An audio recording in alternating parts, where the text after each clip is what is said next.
Man, I was so inspired the other week when Chris Pratt got up to use his Generation Award at the MTV Music Awards and the speech that he delivered. You know, it just wasn't about the words that he said, but the way that he delivered it. You know, the audience, the environment, and the courage that he showed really spoke to me and really inspired me. I mean, this is like the Brad Pitt of our times. This is like an absolute stud up there delivering to an audience that isn't always acceptive of Christian morals and values. And he had the courage to go up there and let them know, you know, we have a soul, learn to pray, God is real.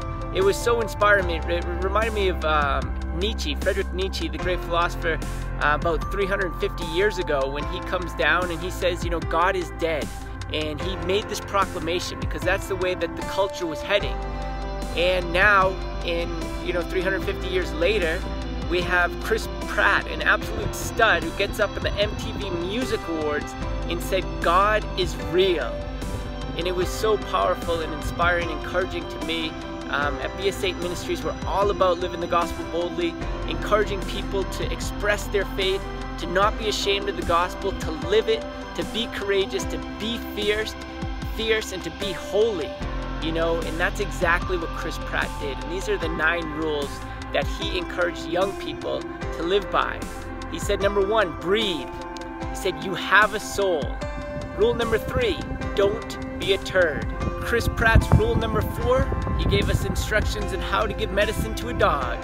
Whatever you receive, whatever you get, whatever you strive for, make sure you earn it. Chris Pratt's 6th rule to live by is God is real. Rule number 7, don't stink up a party if you have to poop. Rule number 8, learn to pray. Rule number 9, nobody's perfect.